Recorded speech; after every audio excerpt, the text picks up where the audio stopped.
Ce que nous voulons te dire, c'est que si tu pries pour aller au ciel, tu dois croire au message. Sinon, quand l'enlèvement aura lieu, si tu n'as pas cru au message et que tu n'as pas reçu le Saint-Esprit en toi, le ciel est fermé pour toi. Puisque le vrai Saint-Esprit ne se trouve que dans le message de l'heure. En dehors du message de l'heure, il n'y a pas le Saint-Esprit. C'est là la vérité que nous vous annonçons. Nous le disons clairement, sans mâcher les mots. Que nous, en tant que prédicateurs, au jour du jugement, Dieu nous jugera sur base de tout ce qu'on aura prêché. C'est pourquoi nous vous disons toute la vérité, sans en rien vous cacher. Croyez ce message. C'est cela le bateau de sauvetage de Dieu pour cet âge. L'unique lieu de sécurité en ces derniers jours, c'est le message du temps de la fin. Nous vous saluons ce matin dans le glorieux et puissant nom du Seigneur Jésus-Christ.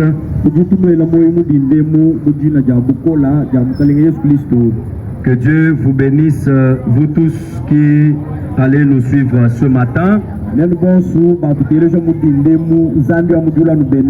Vous qui allez nous suivre en présentiel ou en ligne, nous vous saluons tous dans le glorieux et puissant nom du Seigneur Jésus-Christ.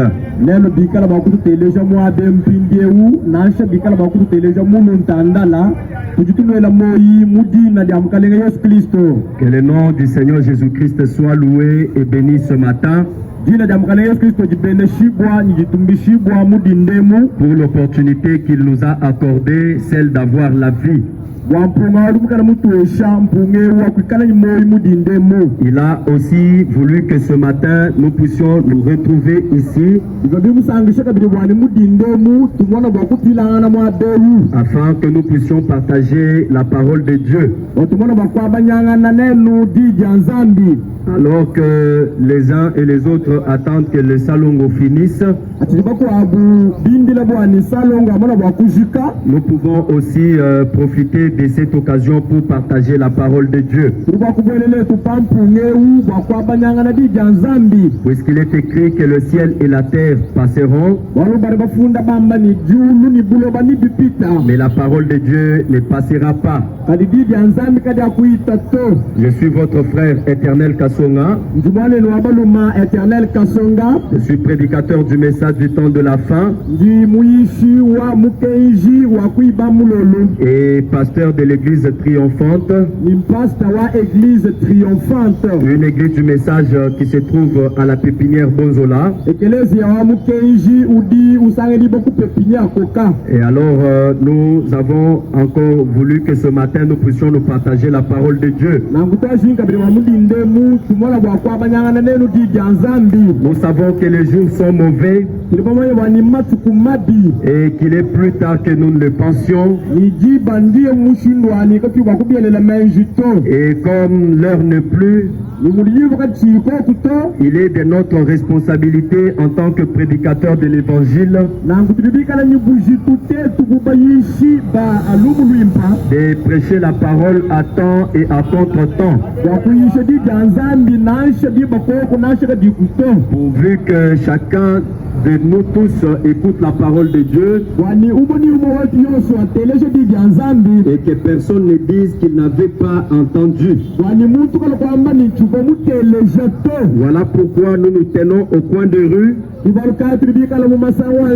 afin de pouvoir annoncer l'évangile à tous, pour que ce jour-là personne ne dise qu'il n'avait pas entendu. Puisque nous n'avons pas assez de temps ce matin et que le soleil est en train de s'élever avec beaucoup de force,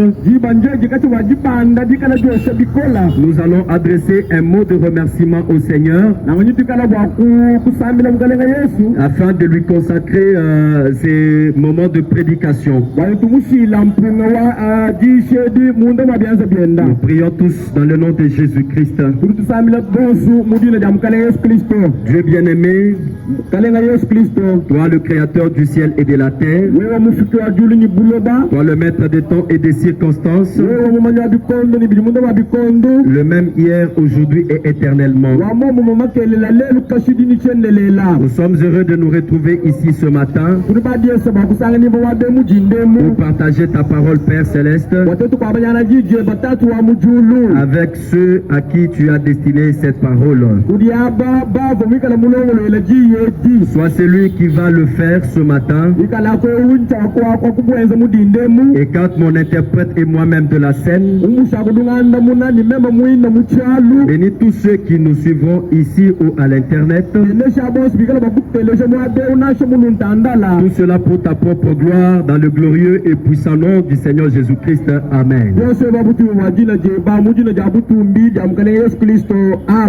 Que Dieu vous bénisse encore, vous tous qui nous suivez.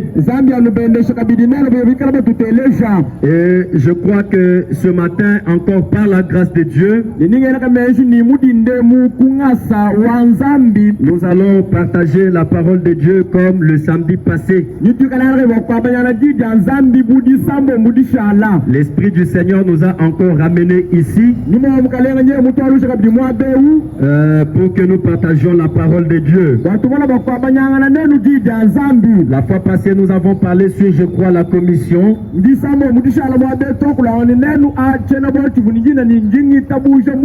C'est-à-dire le travail que Dieu a confié au prophète William Marion Branham en ce temps de la fin.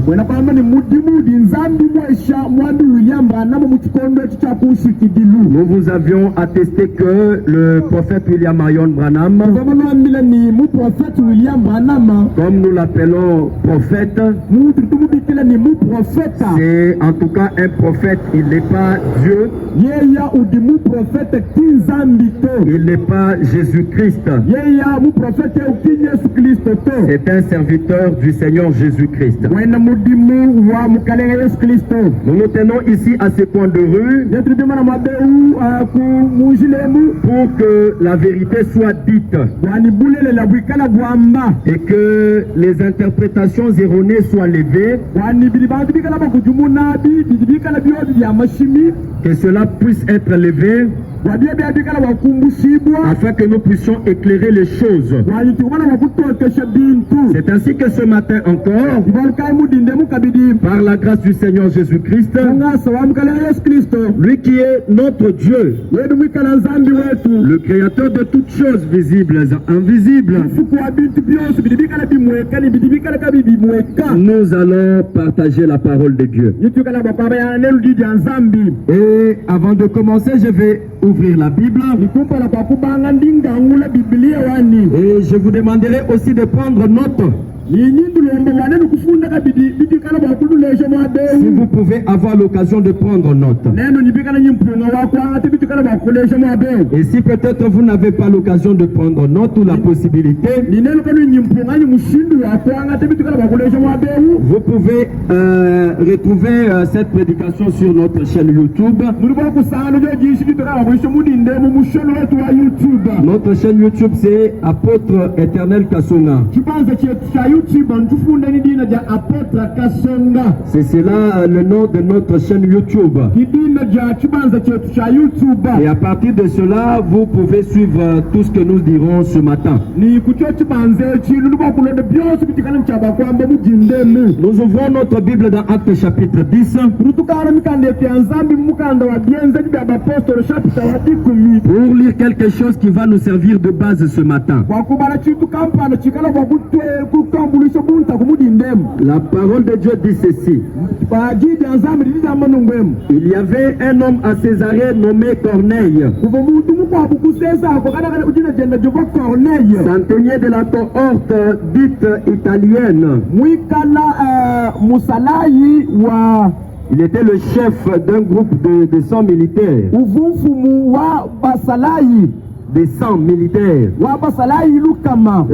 C'est cette cohorte, on appelait cela cohorte italienne. Au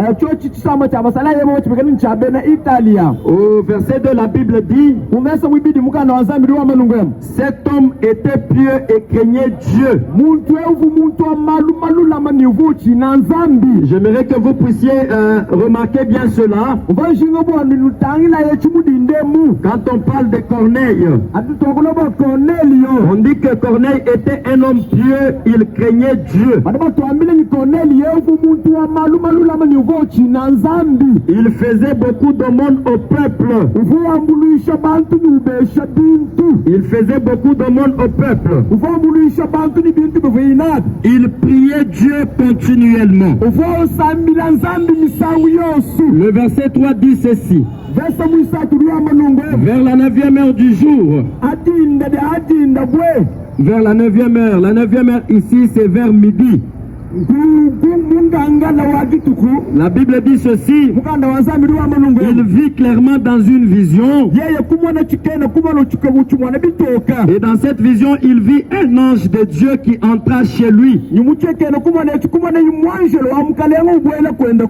et qui lui dit: Corneille. Au verset 4, les regards fixés sur lui, et saisi d'effroi, il répondit: qu'est-ce, Seigneur? Et l'ange lui dit: tes prières et tes aumônes sont montées devant Dieu. Et il s'en est souvenu. Le verset 5 dit ceci: envoie maintenant des hommes à Joppé et fais venir Simon surnommé Pierre. Amen, amen. Amen. Que le Seigneur Jésus-Christ bénisse la lecture de sa parole. Je crois que nous n'avons pas assez de temps pour lire tout le chapitre. Ma prédication de ce matin s'intitule Corneille. C'est cela le sujet que je vais traiter ce matin par la grâce de Dieu. L'histoire de Corneille a attiré notre attention. Et c'est de cela que nous allons parler ce matin. Et à vous tous qui aurez l'occasion de nous suivre, vous tous qui nous suivez en ce moment, prêtez bien attention, car ce message vous concerne. Que ceci ne vous étonne pas, que rien ne vous étonne pas quand vous allez nous entendre parler du prophète Branham. Frère Branham n'est pas le Seigneur Jésus-Christ. Frère Branham n'est pas Dieu. Nous le répétons encore, afin que vous puissiez nous suivre avec un cœur sincère et honnête, afin que vous ne puissiez pas avoir des préjugés. C'est vrai qu'il y a parmi ceux qui croient le message du temps de la fin, il y en a qui ont fait du prophète William Marion Branham leur Dieu. Et ces frères-là sont en erreur. Ils ne sont pas restés sur ce que le frère Branham a dit. Et leur cas, c'est Dieu qui traitera cela. Puisque tout ce qu'ils peuvent déclarer, ils ne peuvent pas prouver cela ni par la Bible, ni par ce que frère Branham a prêché. C'est pourquoi nous, ce matin ici, Nous sommes venus vous donner un son clair sur ce qu'est le message du temps de la fin.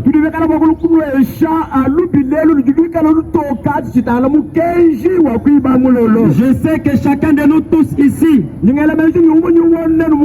chacun de vous tous qui nous suivez, que vous soyez croyants ou non croyants, chaque personne désire au moins aller au ciel. Il n'y a personne parmi nous qui refuse d'aller au ciel. Personne qui marche ici désire néanmoins aller au ciel. Mais on n'ira pas au ciel par le vouloir, par le désir de vouloir aller au ciel. Ce n'est pas le simple désir de vouloir aller au ciel qui te fera entrer au ciel. Mais pour aller au ciel, il y a un programme que Dieu lui-même s'est tracé.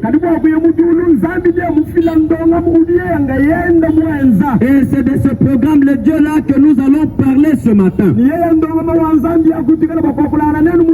Puisque vous devez le savoir, Dieu ne sauve pas en désordre. Dieu ne sauve pas en désordre. Dieu est un Dieu d'ordre. Il a un plan qu'il a déjà tracé pour sauver l'humanité. Et ce plan-là doit être suivi dans chaque âge. C'est pourquoi je ne cesse de vous interpeller et de vous demander de me suivre attentivement. Le prophète William Marion Branham, c'est un envoyé du Seigneur Jésus-Christ. Il est parlé de lui dans la Bible. Quelqu'un me posera la question de savoir si on a parlé de William Marion Branham dans la Bible, mais où est-ce que son nom est écrit dans la Bible? Suivez-moi attentivement, je vais répondre à cette question-là. La Bible que nous avons est constituée de deux parties. Nous avons l'Ancien et le Nouveau Testament. Avant tout, c'est le Nouveau Testament qui a existé. Le Nouveau Testament n'était constitué que... L'Ancien Testament n'était constitué qu'avec des livres de Moïse. Et c'est cela que les enfants d'Israël utilisaient à cette époque-là. Il y avait aussi les livres des prophètes, comme Ésaïe, comme Jérémie et Daniel, et ainsi de suite. Et d'autres livres historiques tels que le livre de Ruth, Chronique des rois, le livre des rois, et ainsi de suite. Mais si nous pouvons revenir uniquement dans l'Ancien Testament, tout lecteur de la Bible sait que dans l'Ancien Testament, on a parlé du Seigneur Jésus-Christ là-bas.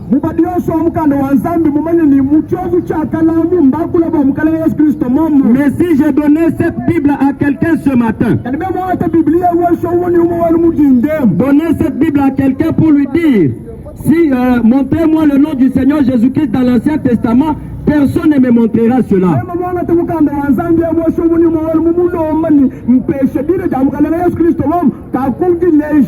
Personne ne me donnera cela, puisque dans l'Ancien Testament, on n'a pas nommé clairement le nom du Seigneur Jésus-Christ. Et pourtant, est-ce qu'on n'a pas parlé de lui dans l'Ancien Testament? On a parlé du Seigneur Jésus-Christ dans l'Ancien Testament. Mais on a simplement utilisé des codes. On a utilisé des symboles. C'est la raison pour laquelle les gens ne parviennent pas à comprendre que l'on a parlé du prophète Branham dans la Bible.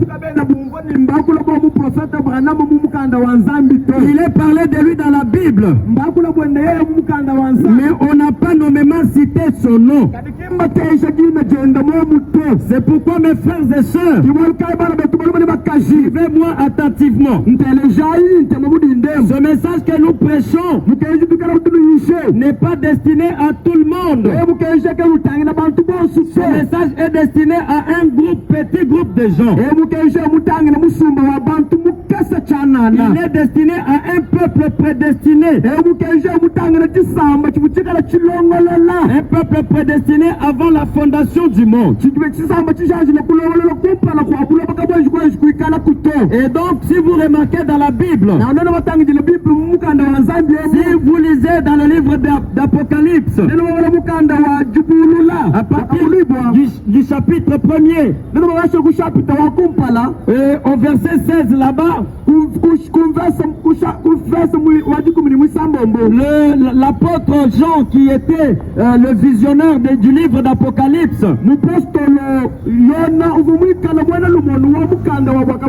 il avait vu le Seigneur Jésus-Christ avec cette étoile dans sa main. Et quand il a voulu comprendre qu'est-ce que c'est les 7 étoiles qu'il y avait dans la main, le livre d'Apocalypse nous dit ceci au chapitre 1er, au verset 20. On nous explique que les 7 étoiles que le Seigneur Jésus-Christ avait dans sa main, ce sont les 7 messagers des 7 églises. Et les 7 églises dont on parle dans Apocalypse, ce sont des églises qui ont existé là-bas en Asie. Mais ce que vous devez comprendre est que le livre d'Apocalypse est un livre de symboles. C'est un livre qui utilise des images pour dire quelque chose. Et c'est cette église allait représenter la marche de l'église des nations au cours des âges.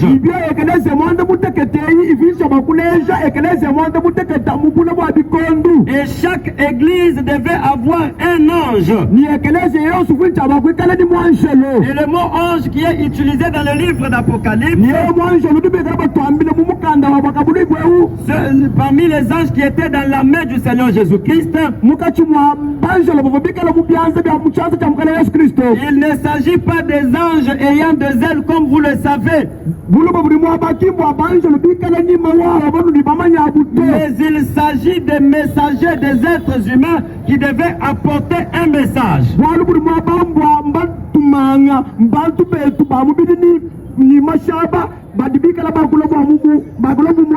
Ce sont là les anges dont il est parlé dans Apocalypse 1, le verset 20. Apocalypse chapitre 1, verset 16. Alors, le messager dont on parle là-bas, il y en avait 7. Mais notre problème ce matin ne concerne pas les 6 premiers messagers. Mais le problème qui nous concerne ce matin est tourné vers le 7e messager. Le messager du 7e âge de l'église. Et ce messager-là, c'est notre frère le prophète William Marion Branham. C'est lui qui détient le message pour cet âge dans lequel nous nous retrouvons. Si donc dans cet âge où nous nous retrouvons, quelqu'un veut écouter Dieu, il n'écoutera pas ce que Dieu a déjà dit par frère Branham. Tout ce que Dieu devait dire pour cet âge de la fin, il l'a déjà dit dans la bouche du prophète William Marion Branham. Il ne le dira pas encore par la bouche de quelqu'un d'autre. Si quelqu'un veut aller au ciel, il devra écouter ce que Dieu a dit par frère Branham. C'est par cela seulement. C'est seulement à travers de cela, c'est par cela que les gens parviendront à aller au ciel. Si quelqu'un rejette ce que le prophète a dit, puisque ce n'est pas le prophète qui a parlé. Quand un prophète parle, ce n'est pas ce prophète-là qui parle. Mais quand un prophète parle, c'est Dieu qui parle au travers de lui. Maintenant, pour revenir au texte que j'ai lu dans Actes chapitre 10, on nous parle de l'histoire d'un homme qui s'appelait Corneille. Lisez cela dans votre livre dans Actes chapitre 10. Vous pouvez lire tous les chapitres 10 de livre des Actes.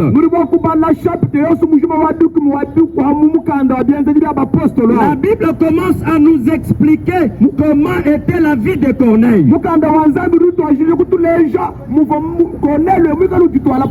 La Bible dit que Corneille était un homme pieux et qui craignait Dieu. Corneille craignait Dieu avec toute sa famille. C'est-à-dire qu'il craignait Dieu avec sa femme et ses enfants. Non seulement avec sa femme et ses enfants, mais aussi avec tous ses serviteurs.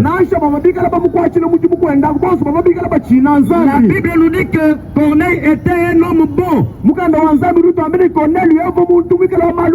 Il faisait des aumônes au peuple. Donc il donnait ses biens aux gens qui étaient dans le besoin. C'était quelqu'un qui avait un bon témoignage. Il était un chef militaire. Mais malgré les grades qu'il avait dans l'armée, il n'était pas un escroc. Il n'était pas un brigand. C'était un militaire qui craignait Dieu. Et tout le monde donnait un bon témoignage de Corneille. Alors comme Corneille craignait Dieu, comme il donnait des aumônes au peuple, comme Corneille était un homme de bien, c'est bien arrivé à Dieu. La Bible nous montre qu'un jour, Corneille s'était décidé d'aller prier. Et quand il est entré en prière, c'était vers midi. Comme il commençait à prier, un ange de Dieu lui est apparu pour lui dire que Corneille, toutes tes aumônes, la crainte de Dieu que tu as, et tout ce que tu fais est arrivé aux yeux de Dieu. C'est-à-dire que Dieu a vu tes bonnes œuvres, Corneille. Les aumônes que tu ne cesses de faire aux gens. Et toutes les bonnes œuvres que tu poses. Dieu a vu cela. Et il m'a envoyé pour te parler de cela. Mais Corneille, il y a quelque chose que tu dois faire. J'aimerais vraiment attirer votre attention sur le discours de Corneille et l'ange qu'il a rencontré. Vous allez remarquer que Corneille était un homme bon. Corneille n'était pas un pécheur. Corneille n'était pas un voleur. Corneille n'était pas un escroc. Corneille, c'était quelqu'un qui avait un bon témoignage. Un bon témoignage devant les hommes. Un bon témoignage aussi devant Dieu.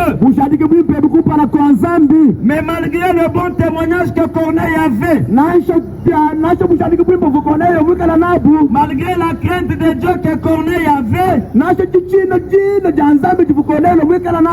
Corneille, il y avait quelque chose qui lui manquait. Il y avait quelque chose qui manquait à Corneille. Corneille n'avait pas le Saint-Esprit. Corneille n'avait pas le Saint-Esprit. Et pourtant il craignait Dieu. Il faisait des aumônes au peuple. Dieu même connaissait tout ce que Corneille faisait. Dieu lui-même savait que Corneille était un homme bon. Mais malgré la bonté de Corneille,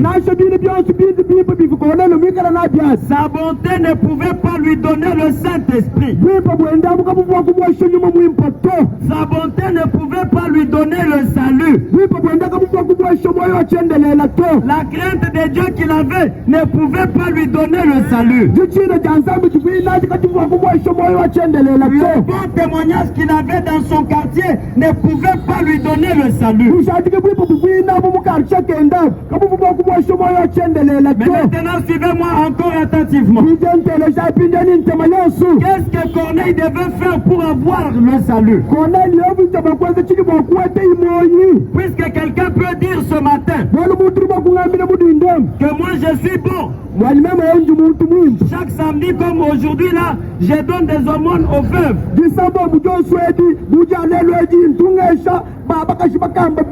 Dans mon quartier, j'ai un bon témoignage.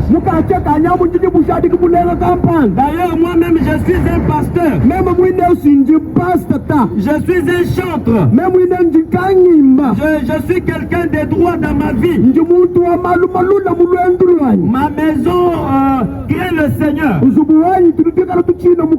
Donc c'est ce que tu peux aussi te dire ce matin. Cela n'est pas important pour le salut. Même si quelqu'un qui est sauvé peut poser toutes ces bonnes œuvres là. Corneille les posait aussi. Mais les bonnes œuvres de Corneille ne lui ont pas donné le salut. Cela ne lui a pas donné le salut. Mais il lui fallait quoi? L'ange a commencé à lui dire ce qu'il devait faire. L'ange a dit à Corneille, envoie quelqu'un à Joppé. Cet homme-là que tu vas rencontrer à Joppé,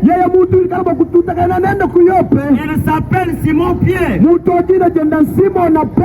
Alors fais venir cet homme-là dans ta maison. Oh mes bien-aimés frères et sœurs, suivez-moi attentivement. Corneille ne pouvait pas être sauvé avant d'entrer en contact avec Pierre. Il fallait que Corneille puisse rencontrer Pierre pour qu'il reçoive le Saint-Esprit. Après que l'ange a parlé à Corneille, Corneille a envoyé ses serviteurs. Ils sont allés appeler Pierre. Et quand ils sont arrivés là-bas, ils ont appelé Pierre. Et Pierre est venu chez Corneille. Je ne veux pas vraiment relater l'histoire en détail. Mais vous-même allez lire votre Bible. Vous allez connaître cette histoire en profondeur. Maintenant, qu'est-ce qui s'est passé quand Pierre est arrivé chez Corneille? Quand Pierre est arrivé chez Corneille, Corneille l'homme bon, Corneille, l'homme qui avait un bon témoignage. Corneille, l'homme qui craignait Dieu. Corneille qui était irréprochable. Corneille qui jeûnait et qui priait. Comme ça peut être le cas des autres pendant cette période. Il y en a qui sont en train de prier pendant 40 jours. Ils ne mangent pas, ils sont en carême. Ils sont en train de chercher Dieu. Ils sont en train d'implorer la faveur de Dieu. Ils ne mangent pas et ils ne boivent pas. Tout cela pour dire qu'ils sont en train de chercher Dieu. Ce ne sont pas les jeûnes et les prières qui vont faire que tu sois sauvé. Le salut dans l'âge dans lequel nous nous retrouvons est lié à ce que je vais vous dire tout à l'heure là. Maintenant remarquez, Corneille a obéi. Il a fait venir Simon Pierre chez lui. Et quand Simon Pierre est arrivé chez lui à la maison, Simon Pierre a commencé à lui parler du Seigneur Jésus-Christ. Simon Pierre a commencé à lui prêcher le message de l'heure. Simon Pierre a commencé à prêcher le message de l'heure à ceux qui étaient chez Corneille et à Corneille lui-même.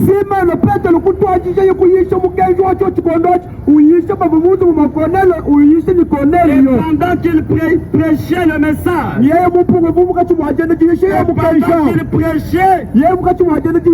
le Saint-Esprit est descendu sur les gens qui étaient chez Corneille.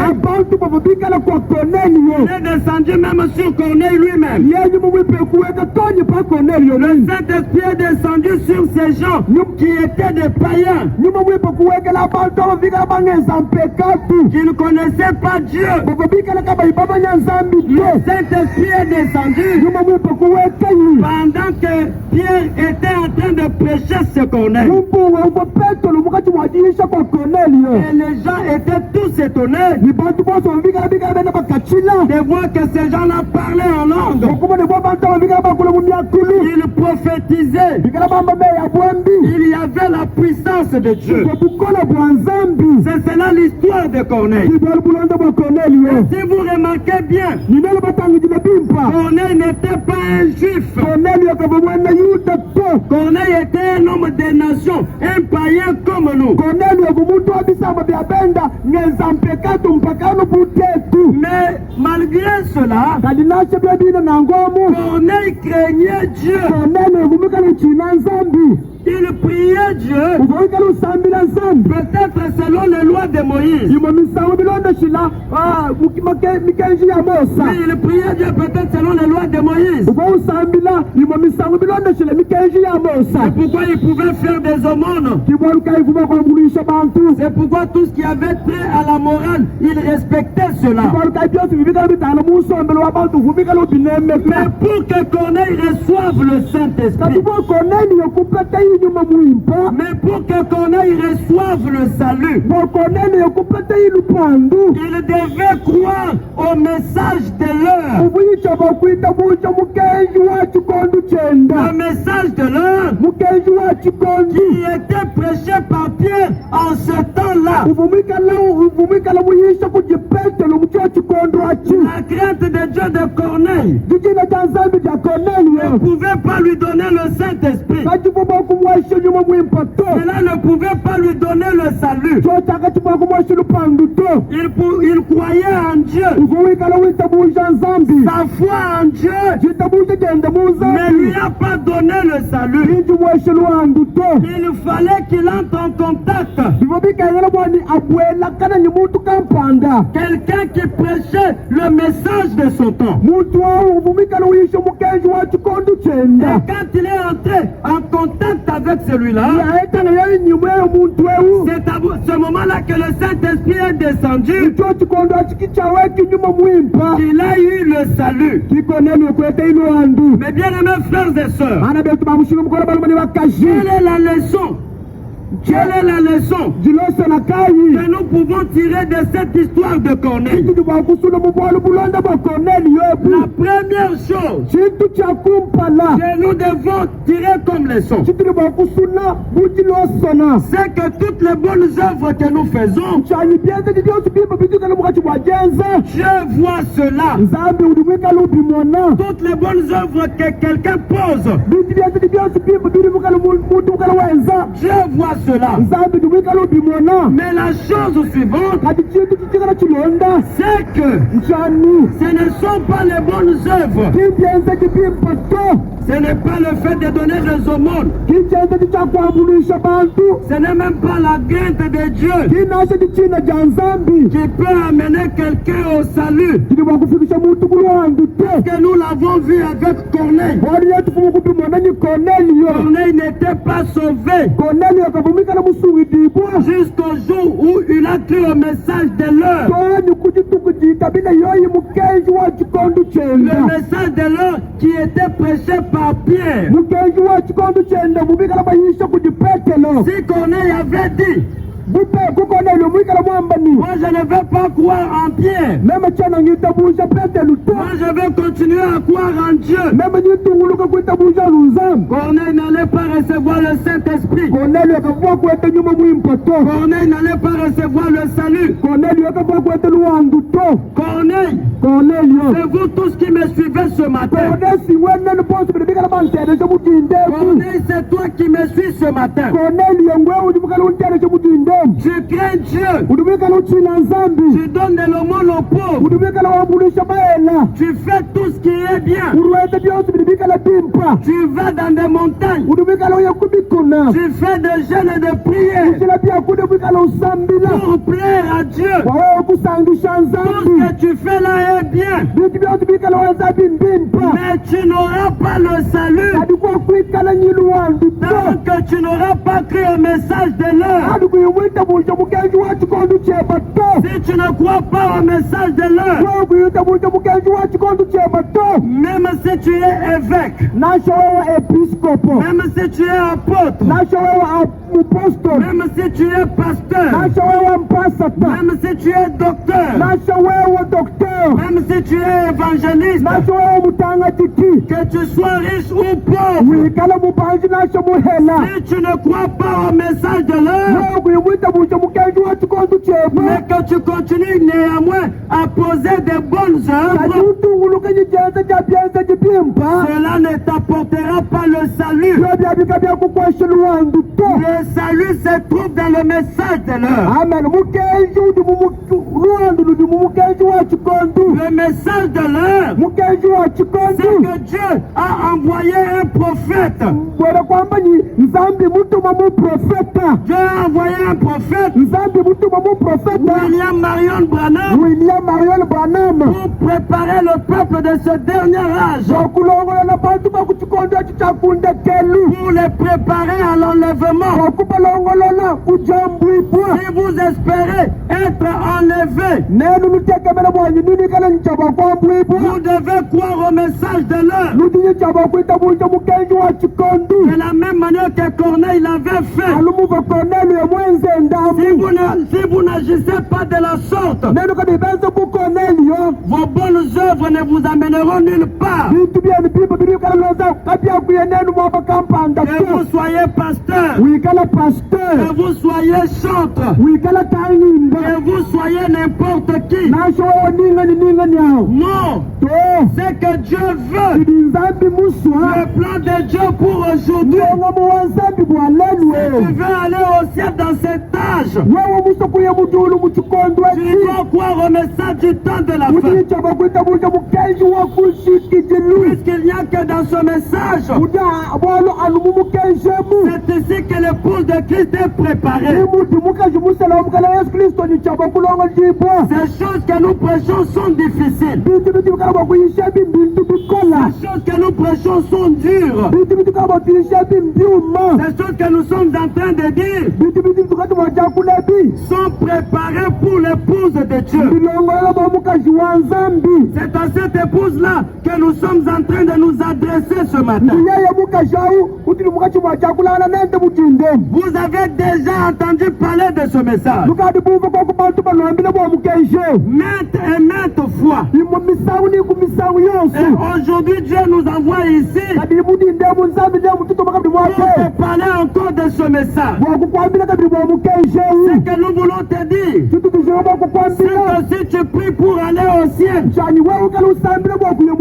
dois croire au message. Sinon, quand l'enlèvement aura lieu, si tu n'as pas cru au message et que tu n'as pas reçu le Saint-Esprit en toi,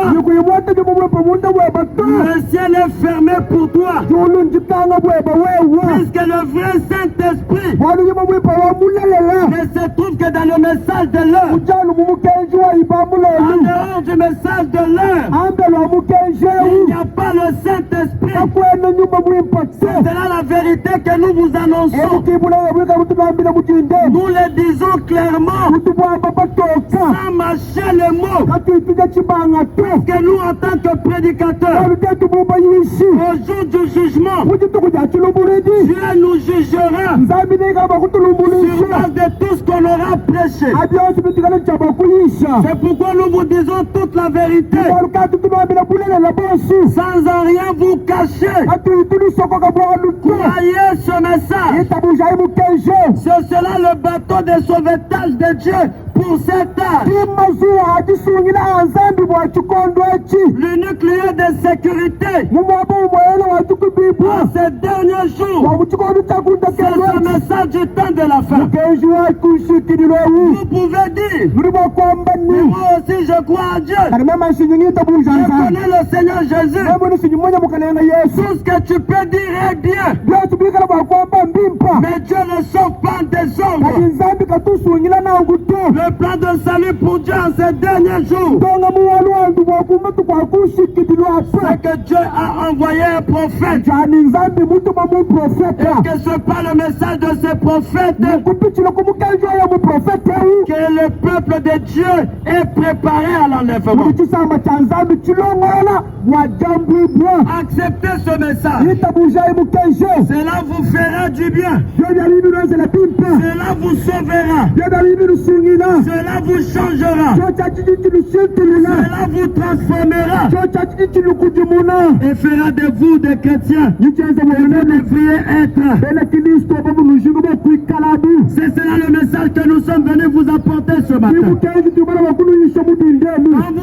Quand vous écoutez ce message, ne regardez pas au grade que vous avez.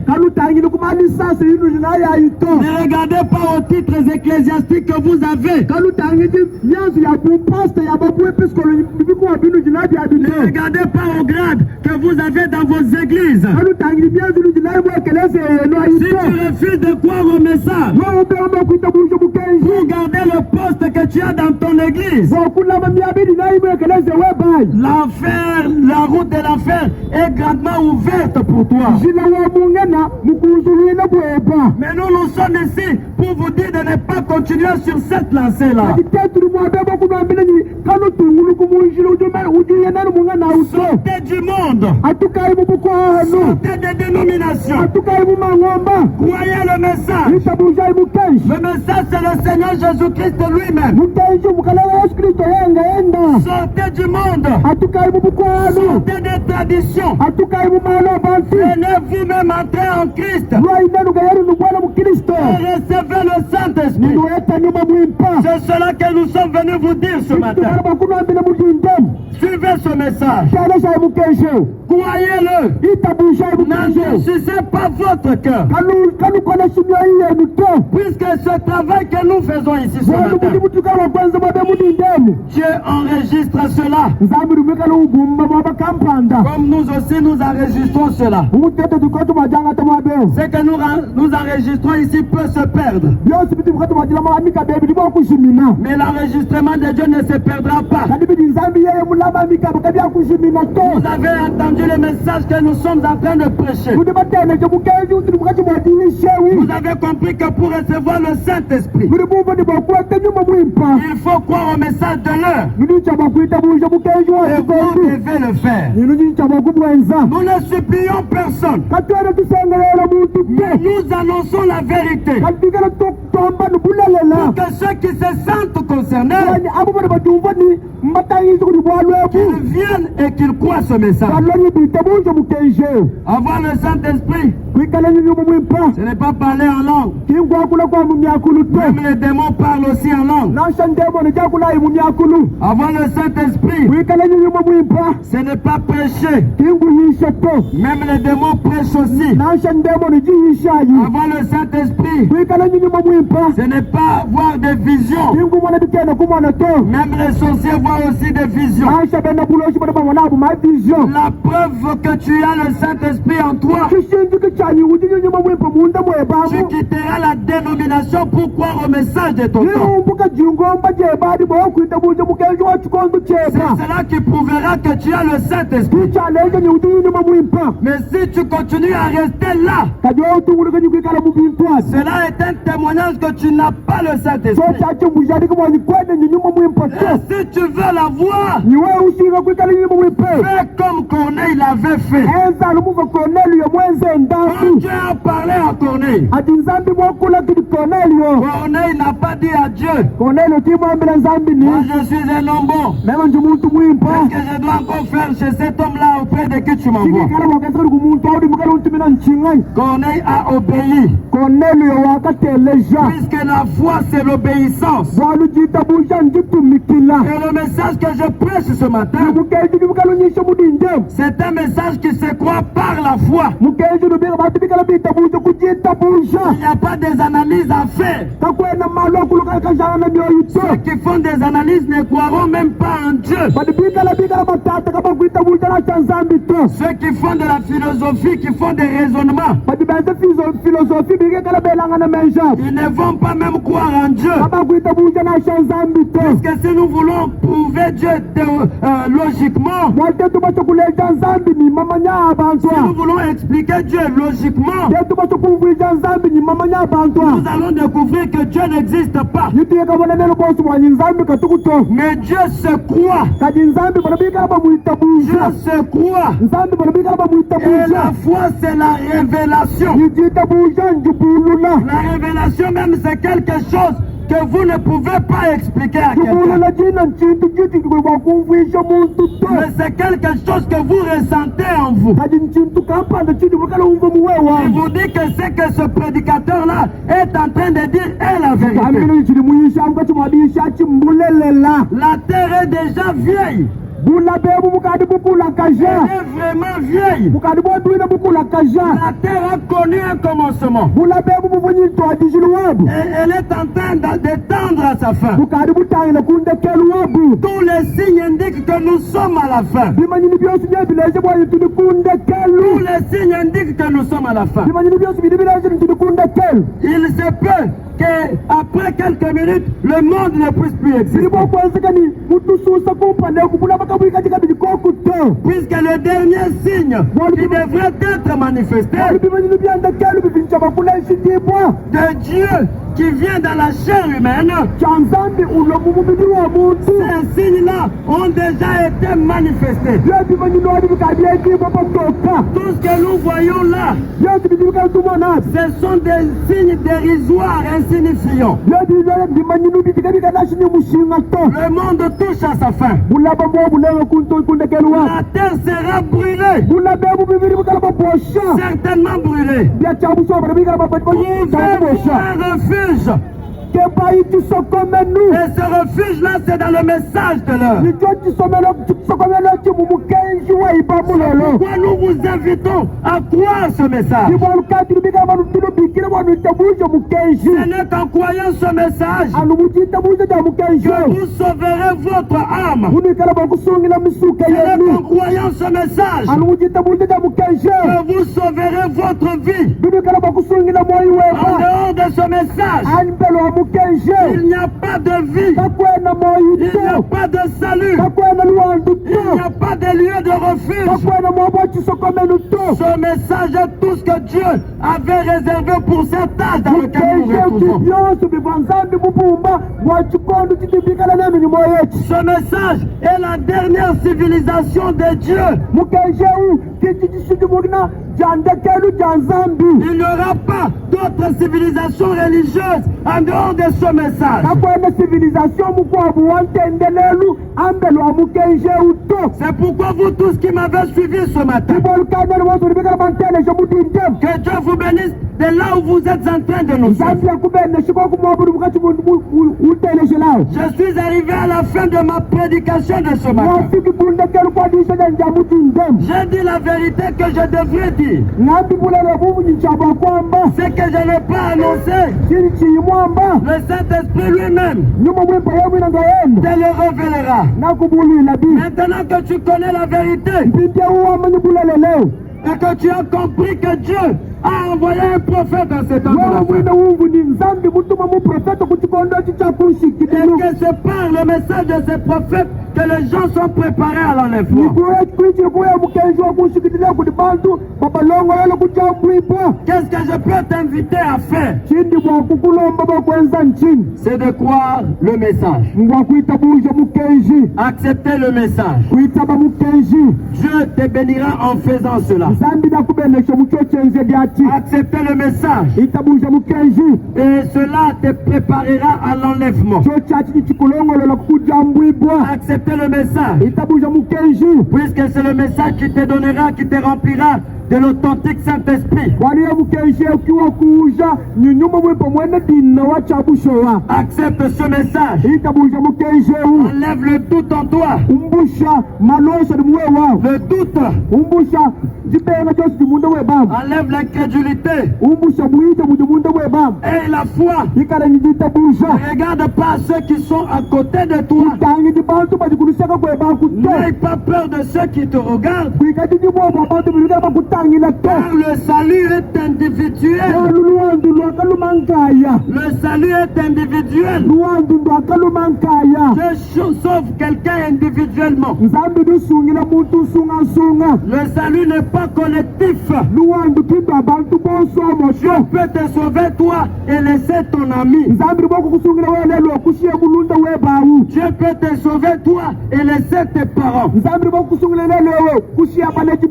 C'est ainsi que, étant arrivé à la fin, vous tous qui nous avez suivis, à partir de là où vous vous retrouvez, que Dieu vous bénisse très très richement.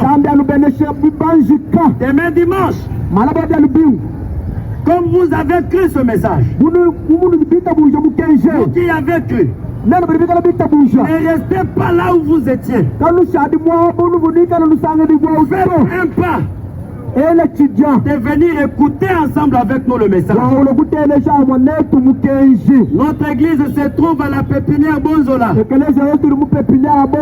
Là à l'intérieur du quartier, à côté de la maison de la pépinière. Vous allez voir une église en tôle neuve. Il n'y a pas de nom écrit là-bas. C'est là où nous prêchons le message. Et vous avez compris que ce message est la vérité, et que vous avez décidé dans votre cœur de le croire, rejoignez-nous demain. Demain à la pépinière, à l'église triomphante, là à l'intérieur du quartier de la pépinière. Venez écouter ce message, puisque c'est ce message que Dieu a préparé pour vous, pour votre salut. En dehors de ce message, il n'y a pas un autre message qui peut vous sauver. Alors avant de finir, si vous nous avez suivis et que vous avez besoin que l'on prie pour vous, vous pouvez avancer ici et nous allons prier pour vous. Si vous êtes malade ou que vous avez un problème, une situation quelconque, vous allez venir ici et nous allons prier pour vous. Il y a une personne ici, nous attendons encore quelqu'un d'autre. Vous pouvez venir, nous allons prier pour vous. Si vous avez un besoin, vous avez une maladie ou un souci quelconque, nous allons prier pour vous. Et le Seigneur Jésus-Christ va vous assister. Si vous êtes malade, il vous guérira. Si vous avez besoin de quelque chose, il vous l'accordera. Venez rapidement. Nous n'avons pas assez de temps. Nous voulons libérer l'espace pour que l'on puisse le rendre propre. Alors je vais prier pour mon frère qui est devant moi. Nous allons prier pour lui.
Seigneur, aide pour aller ça nous a été solution pour mal autre.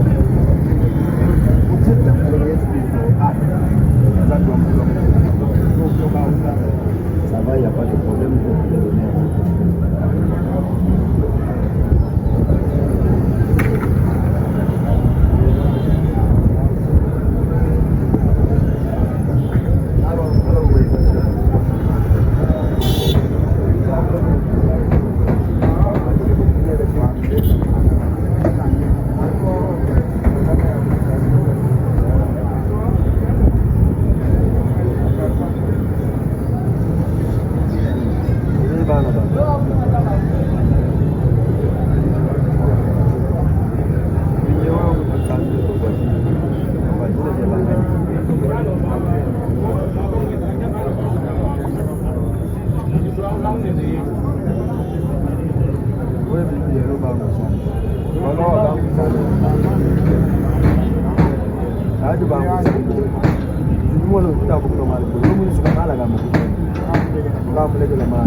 Amani kwa wewe ulinzaji kwa kuwa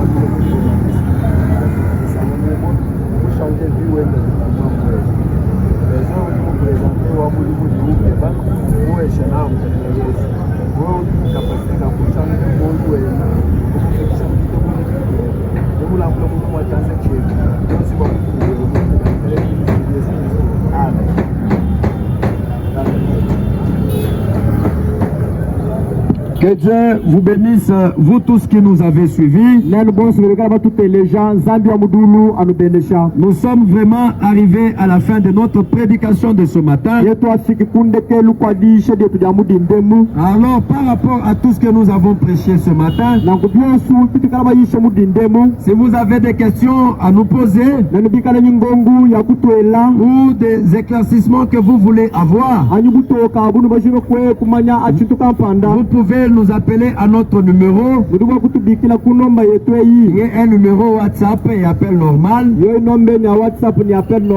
Plus